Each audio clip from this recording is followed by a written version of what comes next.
Got another order of fish today.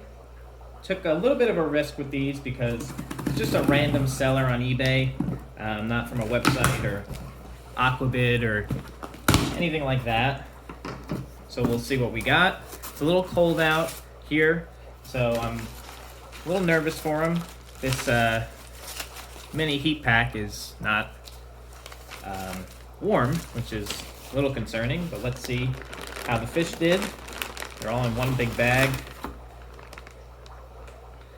Oh, wow. So I didn't realize how big these guys were. These are Longfin regular Bristlnose Plecos.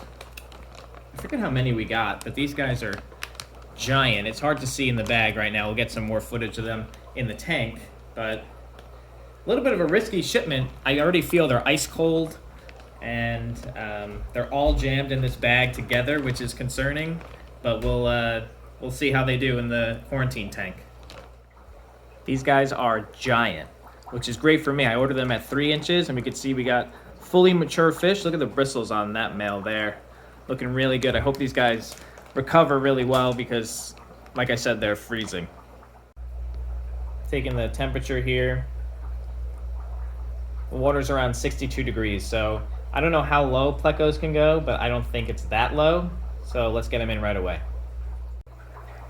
I'm floating these guys right now just because the temperature in the bag is 62 and the tank I'm putting them in is 78, which I think is way too much of a difference in temperature to plop and drop them, which is usually how I acclimate all the fish. The only problem with them being much larger than I thought is that I had to find a 20-gallon somewhere. I was planning on putting them in a 10 for like a week or two in quarantine, but they're way too big. I don't want to stick them in a 10-gallon. So I actually had to disrupt my little attempt here at pairing off the super red angelfish. I had these 2 tanks dedicated to them. I had what I thought was a pair over here, and the rest were over here. And I was kind of just swapping out every couple weeks different angelfish to see if any pair off. That project is on hold, I guess, right now until these guys get a new tank. The Plecos have been in here for a couple days, and I feel like we're out of the woods. We actually didn't lose any of them, which is really great. These guys are the largest Plecos I've ever had. We could do by a finger comparison there. This is one of the big females. I wish that big male would come out of the cave. He's, the largest Pleco that I have. You could tell just by his tail length there. He's much larger than a lot of the ones in here. But hopefully I can move these guys into a 40-gallon pretty soon with the new rack setup. Looks like I have a good ratio of males and females, and this big male has already claimed this big cave, which I never had much use for because none of my Plecos were this big. They were always using that Amazon Pleco cave that's much smaller. See, we got a male on the side there. His bristles aren't as impressive as this big guy here, and he looks like he's going to be the main breeder male. And I'm excited that I can start breeding these guys as soon as they finish quarantine. The plan was to grow them out, but looks like we don't have to do that anymore because they're already adult size. And you see these guys are the normal Longfin Bristlnose compared to the calico ones that I have right here.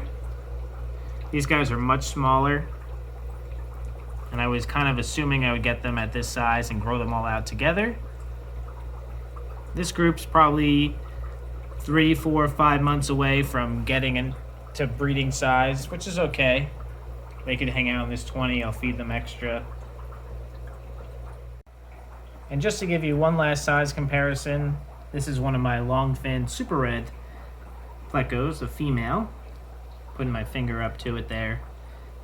Now she's breeding. She's had 2 spawns so far at that size, and they've been pretty good size spawns. I'm curious to see.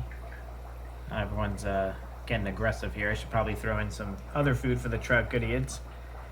But I'm curious to see the spawn size of Plecos that big before. I'm sure there's a bunch of you who have Plecos that size and think I'm a little crazy for just getting excited about the size. I've just never seen them that size in person, and I'm really happy to have them. And to finish off this video, my lucky day here, the third batch of the Longfin Super Red Bristlnose Plecos. You can see the eggs on the left side there of the wall. I was wondering why the male wasn't coming out to eat. I've had these guys for a week now, and I was giving them some Rapashi. They're still in this quarantine tank for right now. And then I looked in the cave. Let's see if we can see. There's a ton of fry in there. And they've been in there for a couple days because I don't think they have the yolk sac anymore. Because these Plecos are giant, there's a ton in there. So that's really good to see. These guys are obviously happy and recovered from their shipping conditions, which is great. And I already have some fry, so we're doing good with these Plecos. I do need to move them into a larger tank pretty soon. I don't know where I'm going to put all these babies yet because I wasn't expecting them, but I'll find a tank for them. So those are probably the last Plecos I'll be getting for a while. Not the last of the new fish I'll be getting, that's for sure. I think the only Pleco that's on my list now to get is actually the honeycomb Bristlnose Pleco. If anybody has a good source of them or has any experience breeding them, let me know. Thank you guys for watching, and we'll see you in the next one.